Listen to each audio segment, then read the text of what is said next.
Hi, my name is Dan Cunliffe. I'm Managing Director of Pangea. Thank you so much for joining us for our February video blog. As you can see, or you can tell, we're from Mobile World Congress in Barcelona, sitting in front of the Android store where they serve free smoothies for anyone who's making a duck pass here in the next couple of days. What has February been for Pangea? Well, it's been pretty intense. We've signed on new partners and driven more revenue for our existing base and for our clients.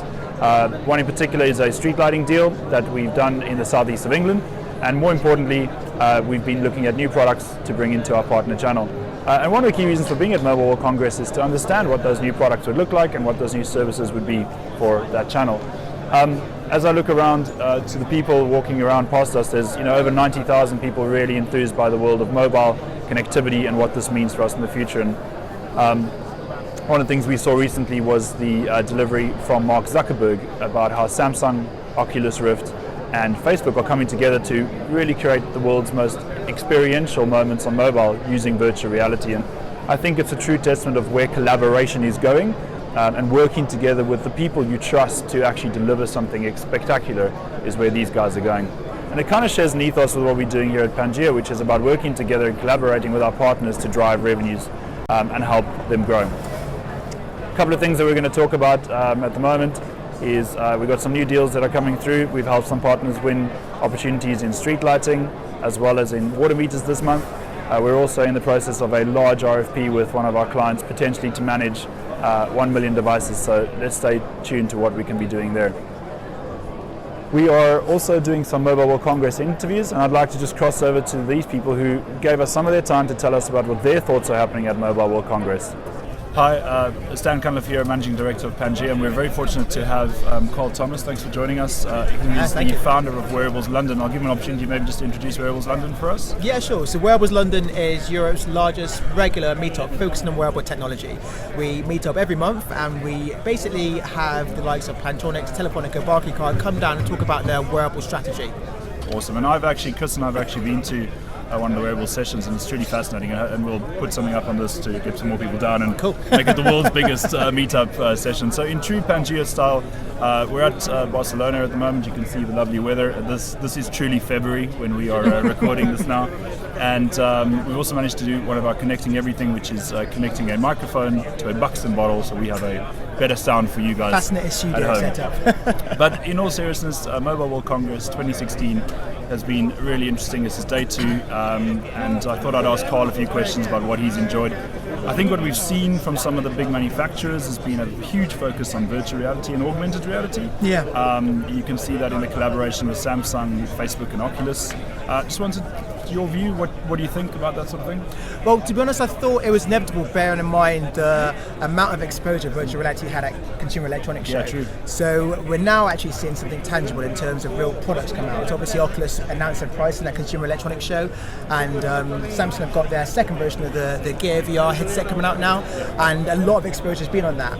Also, you now get a new entrant, so HTC are showing their Vive product, they've got commercials behind that, and we've now got a new LG headset as well. So there's a lot of focus on virtual reality. I think one thing you touched on, which is really key, is this collaboration. Yeah. So, for example, you mentioned Samsung. Samsung are doing a lot with Oculus Rift, and Mark Zuckerberg himself was down here talking about how Facebook envisions using virtual reality as almost the next mobile computing platform. Yeah. And that's really gained a lot of mindshare because people are now starting to think past a smartphone in terms of what are we going to be using to interact with each other. And I think, virtual reality has really taken a lot of exposure from that perspective. I actually watched Mark Zuckerberg's keynote yesterday, and one thing he touched on was quite interesting, is that in the future, if you share experiences, you want to feel like you're there, and I think that's where the virtual reality comes from. And Facebook's trying to create this owner of not only photos and videos and kind of a lot of our personal things, to be fair, but actually a lot about what we could be sharing from how immersive we are at that time. Well, I mean, they've got a very similar mantra to yourself, right? Connecting everyone, everywhere. Yep, very true. So get Mark on the phone. Absolutely, we've got to get Mark on the phone and see if we can get some sort of support there. But it's been clear in terms of Mobile World Congress that collaboration is a vital part of where people are going. Not everyone can be everything to everyone. I think it's about working together with partners and really finding the niches that are out there in the market in terms of where they're going. Just back onto wearables, anything you've seen here that could be interesting from a wearable perspective? Yeah, so I started a wearable technology company about 4 years ago developing smart headphones, and yesterday Sony launched their first hearable, which in essence it's a mono earbud, similar in functionality to a Bluetooth headset, but the main selling point is that it allows you to interact with your smartphone, either giving it commands using Siri or taking instructions from your smartphone without actually having to interact with your smartphone directly. So that's really compelling. And I think also what's really interesting about that is that they've actually now demonstrated their whole wearable strategy around not just the ear, but also having a live plug-in device and devices in the home. So I think it's interesting Sony now demonstrating what they're actually doing with regards to wearables. Very cool. No, thanks for that. And thanks so much for paying attention today and having a look at our Mobile World Congress snippet and interview with Carl. Thanks so much for joining us. No, thank you. Much appreciated. And always. We will have a lot more from the Mobile World Congress in our HTML email. Thanks so much. Thank you. Hi, my name is Dan Cunliffe, Managing Director of Pangea. I'm very fortunate to be joined by David Dungay from Comms Business, who has kindly joined us in Barcelona for the Mobile World Congress. David, it's been a very interesting couple of days. We're only in day 2, but we've seen some pretty remarkable collaborations. Probably one I can mention is Facebook, Oculus Rift, and Samsung. Any thoughts on what you thought there? Yeah, I mean, first of all, I think it's great. These companies are coming together. I think the point is not one company always has all the answers. Very true. And by leveraging each other's expertise and technology, it's really exciting to see what they're going to come up with there in that space. What I'm really interested in the VR space is the business applications that's going to bring. Consumer world typically gets all the cool stuff first. That's true. I'm waiting for it to come to the business side. I suppose it is one of those things where you think about virtual reality, how do we maybe bring it into business? I guess first thing I can come up is perhaps when you think about video conferencing. Do you reckon that could do something? Absolutely. I mean, to actually go and experience that world and not through a speaker phone in the centre of a table, or even a video. Being immersed in that, I think, could be really, really powerful. So I'm excited to see where that goes. And could be something really good for the channel in the UK, because they're actually adopting video conferencing a lot more. I'm thinking where they're going, picking things up. Probably one more thing I've seen is the real focus on launching of products. You've got to see Samsung's new S7. There's way more connected devices out there. Is anyone you've seen that's been kind of interesting and brought something to the fore? Yeah, I mean, there's been so many new products at the show. I mean, I think it says a lot that companies save their launches for this show.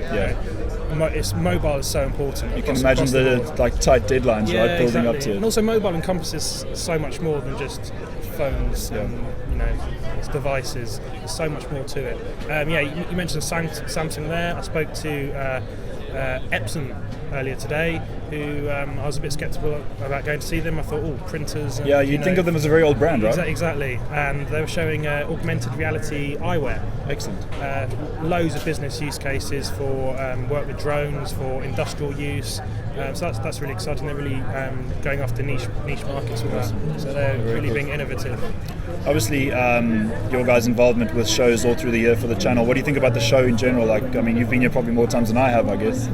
Yeah, the show is great, and I was saying earlier, the great thing about this show is it really changes significantly from year to year, and you really notice it. I mean, this year, virtual reality seems to be absolutely everywhere. The Internet of Things, that's been prevalent for the last 2 years, but this year again, it's everywhere.